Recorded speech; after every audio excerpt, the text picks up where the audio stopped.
Welcome to Business 24, where we give you the latest in the world of business and related issues like finance and the economy.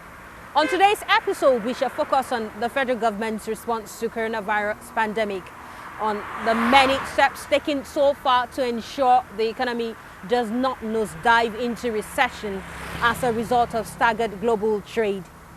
Now, different agencies of government like the Central Bank of Nigeria, Ministry of Finance and Budget, as well as that of Industry, Trade and Investment have been active in this regard. Now, penultimate week at the Federal Executive Council meeting, the 2.3 trillion naira Nigerian Economic Sustainability Plan was approved. Government had structured it in a way that it will absorb the impacts of the pandemic by giving priorities to different sectors.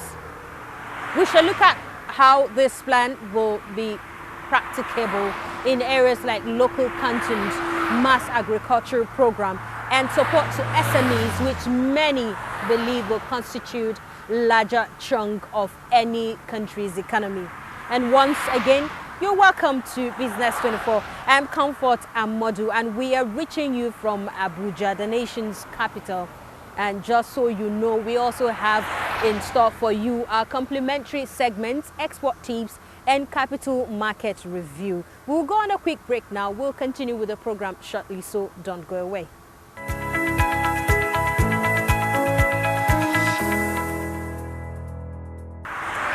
Welcome back. Let's look at the issue of self-reliance and local content development. Now, the federal government's approval for a national economic sustainability plan has been greeted with lots of accolades from the manufacturing subsector. As stakeholders believe the pursuit of local content development in the manufacturing subsector will have great impact on the sector. Chumobi Walter Energy takes a look at the plan in place to encourage local content development.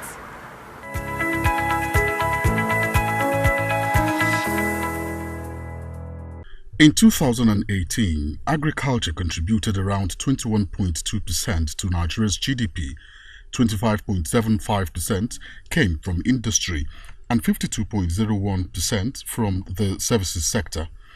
In Nigeria, there are some predominant manufacturing industries, including rubber, wood, textiles, cement and other construction materials, food products, footwears, chemicals, fertilizers, printing, ceramics and steel, among others.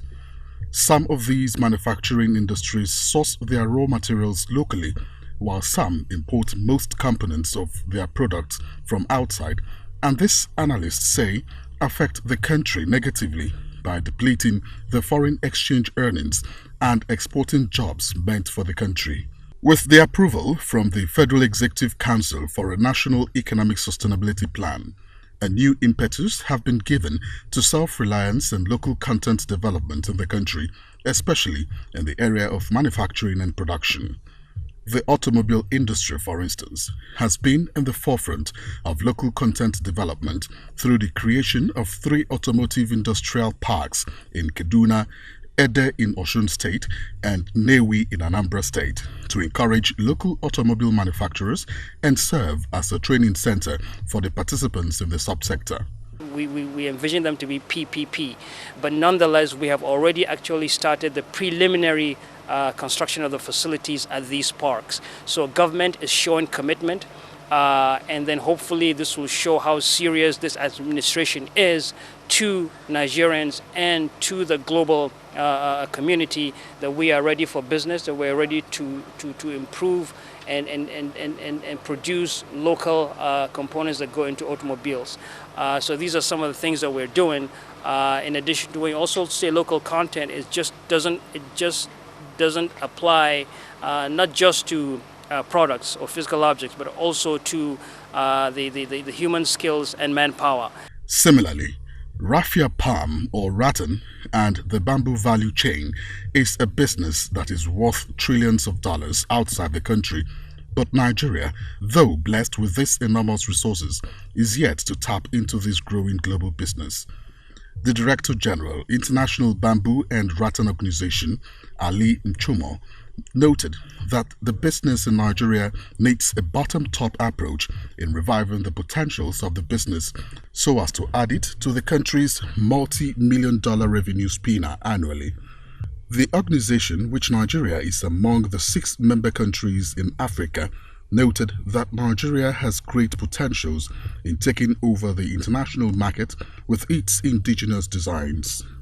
With the government, how we can increase the involvement of the government in developing this sector, and to raise the awareness of the officials, of the business community, and of the local people to see that there's a lot of benefit that can be derived from bamboo. Is by providing them an avenue, because some of these raw materials, when the locals get them from the interior, most times before it gets to the city where we can make use of these things, sometimes they get spoiled.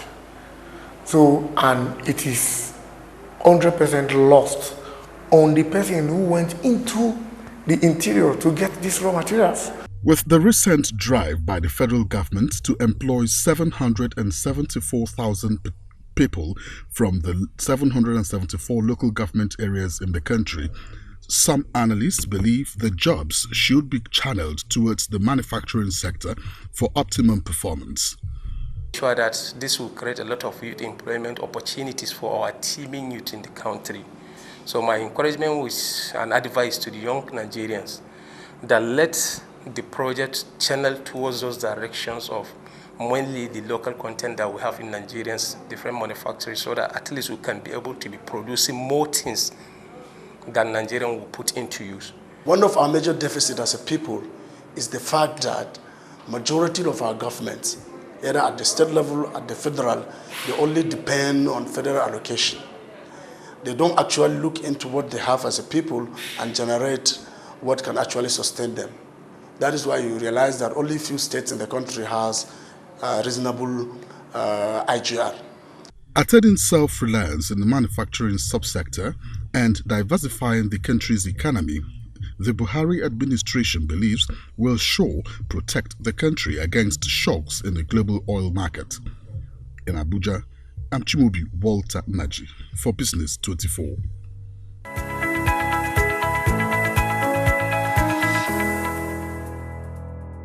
No doubt, looks like the manufacturing sector in Nigeria is high ground bound.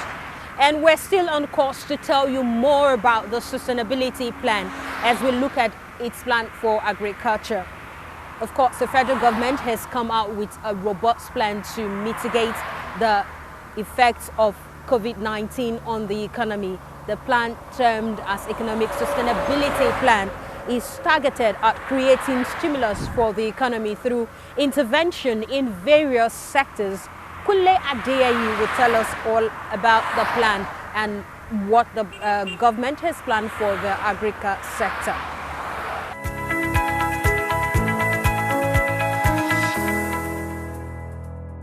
After extensive consultations and deliberations, the Nigeria Economic Sustainability Plan was developed as a strategy to efficiently respond to the post-COVID-19 economic outlook.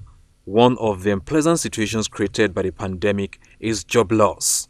Over time, agriculture has played a key role globally in bridging the unemployment gap.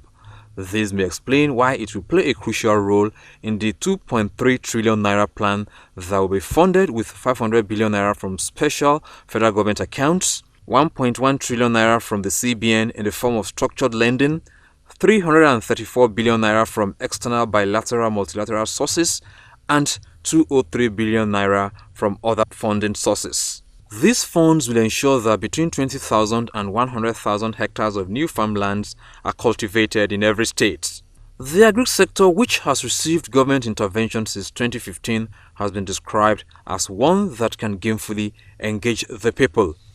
The inherent economic culture of Nigeria is agriculture. That is the gift nature, bequeathed to us.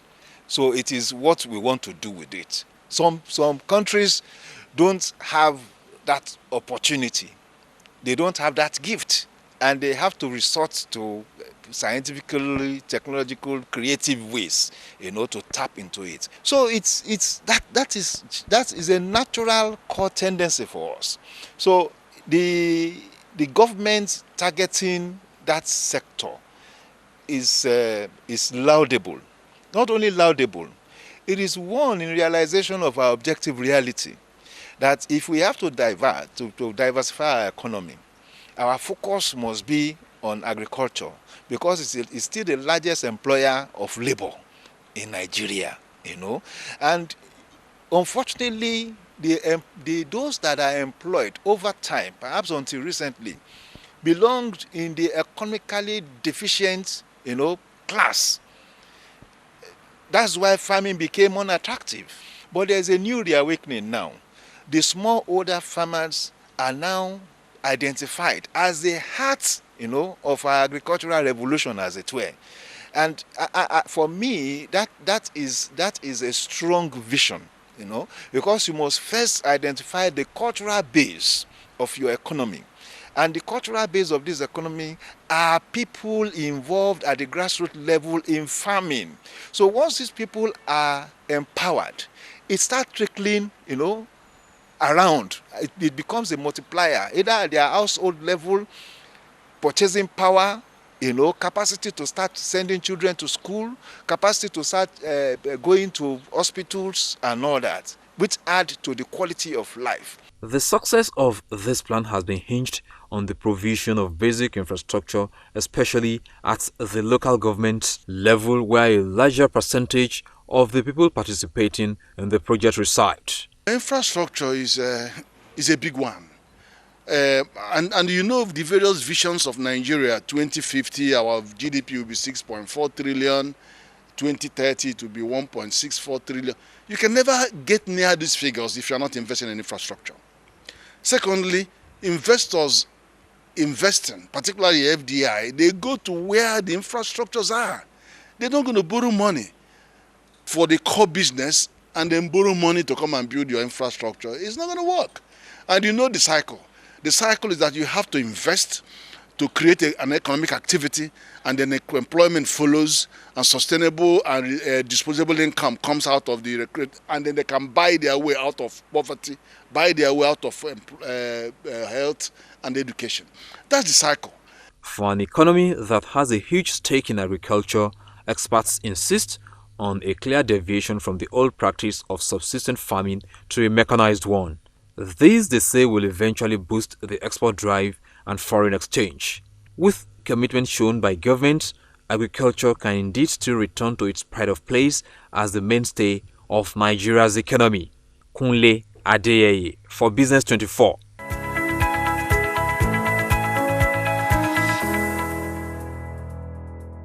Well, if agriculture consideration has been in line as solution over 5 decades ago, with interest shown by the federal government presently, a revival in the sector is imminent.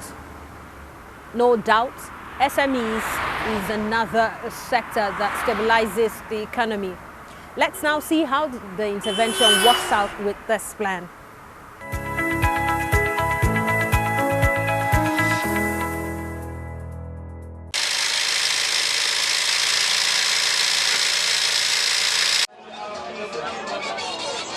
It's been a challenging time for firms, enterprises, business activities, as well as livelihoods of households following the outbreak of coronavirus across the globe, which led to a drop in global demand and services.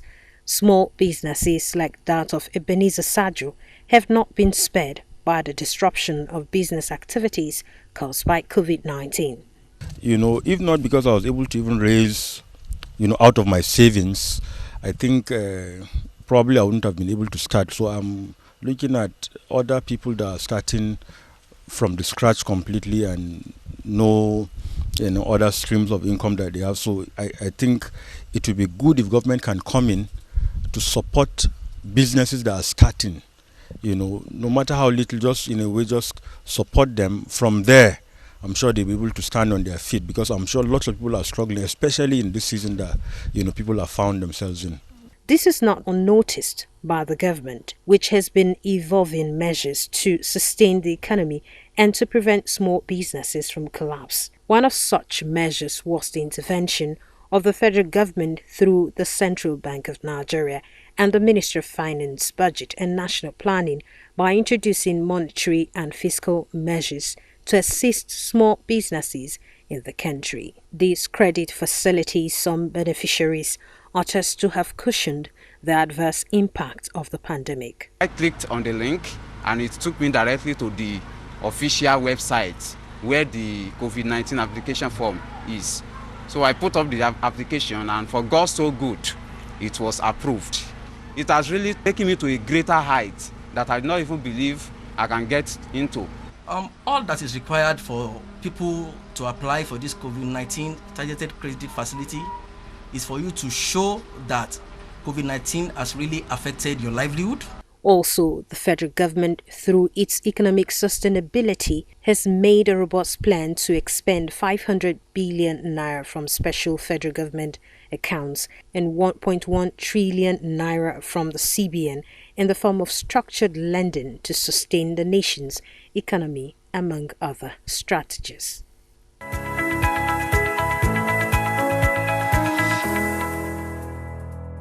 Now, with this robust plan by the federal government, local production will boost the chances of being an exporting nation. Should you wish to go into export business line, this segment is for you, and we offer some basic export tips.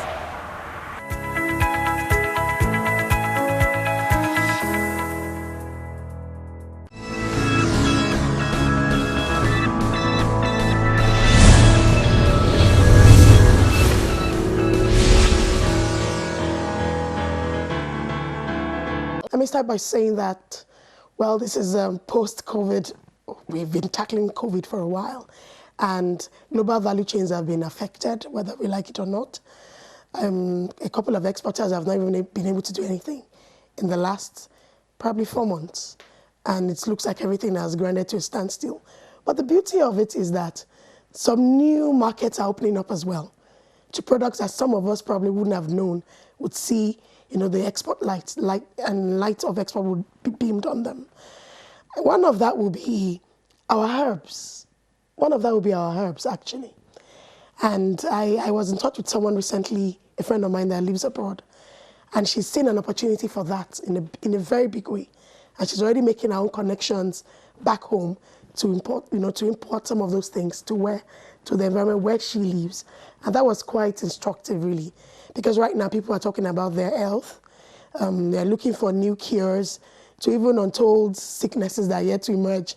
And we know that in this part of the world, we have a lot of that anyway. We grow herbs. I think we have a lot of local intelligence when it gets to things like that. So that's just one part. Our spices have always been exported to the international market, and I think that will continue for a very long time to come.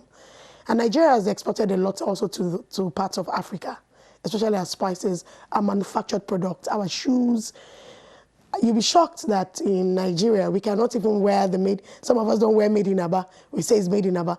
But trust me, most of those products are going to West Africa, even Central Africa. I've met friends out of some of them, the work I've done abroad, and they tell me about how they wear our Nigerian shoes in their countries, and they're Africans. So I look back inwards, I'm wondering how come we don't even wear it. But a lot of Nigerian products, when it comes to finished products like leather, like our shoes, the Aba boys, and you can read about their statistics as well. They're exporting quite a number of things from the Southeast. So that's another big market. Africa is even a big market for Nigeria in the first place. What about clothing and textiles? We also have those that are stepping up on the fashion scene. And most of our garments are finished products, finished garments. Ankara, they're quite tropical and they're very beautiful. So we have some people here too in Nigeria that are stepping up their game on that. I will talk a lot about quality because that is really where we need to have an advantage. We need to have the quality advantage. Recently I was watching, I've forgotten the name now, but she does Luscious chocolates. She does chocolates. And her chocolates are world class. So we have Nigerians that are also stepping up to that quality advantage. venturing into those areas where maybe a lot of us have not even ventured at all. So even the chocolate industry, you see Nigerians that are right there, and the chocolates are going to the rest of the world. So there's really nothing you cannot export, if you ask me. But it's really about demand for it. Because when anyone asks me and they tell me this, I want to export, the first thing I'll ask you is, do you have a buyer? Is there someone that is making an order for a certain product? Because then you can't just sit down and say, this is what I want to export, when there's nobody that will buy it. So really, that's why I said that when it comes to export, you can export anything.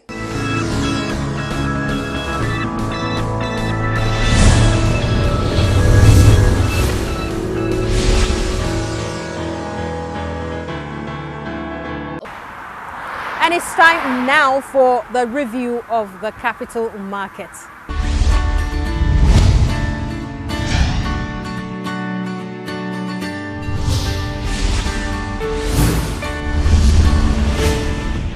The equities market closed negative the previous week and also opened this week on a negative note. Now, despite the appreciation that was recorded at the end of trading on Friday, that's today, the week to week on week, it was still negative because the market lost minus 1.2% for the entire week. Of course, this Friday, that's today, the market gained 0.12. And if you take on what has happened for the entire week, is a loss of 0.12. So aside from on Wednesday, when we saw a positive, when we saw an appreciation, in the prices, the other days, Monday, Tuesday, and on Thursday, that was yesterday, the market dipped. Yes, it's difficult to really predict what will happen in the near future. As I said, this one market, equities market, is linked to the oil market, international oil market. So most times you see the equities market, booming when the oil price is booming. So because of the uncertainty, because we don't know what will happen, the best, I would advise investors to number one, adopt a cautious approach, okay, and defray from highly speculative activity, and then number two, also adopt a longer term view, a longer term horizon. So investors in the market shouldn't be thinking of buying now and selling tomorrow, and making a profit, but a situation where they identify fundamentally good stocks, those with good fundamentals, okay, go in to take positions in those ones, and then hold them for a little longer, okay. So this is not the time to sell stocks. That's my advice. Investors should, have this. I call it emotional, emotional intelligence, emotional discipline. Emotional discipline requires that they don't speculate, okay. They buy and then hold for for some time. It's not just about capital appreciation. It's also about dividends payment. So if a company can pay you dividends, if a company has a track record of dividend payment, so you don't invest in that company just because you want the price of the share to appreciate and you sell and make a gain. You can also invest because that company will pay you dividends. So even if price is not appreciating and you get dividend, you also have some form of return. So for me, the advice is look for good companies with strong fundamentals, and there are a lot of companies now in Nigerian equities stock, quoted, have good fundamentals. I must say, not just in the banking, but across all the sectors.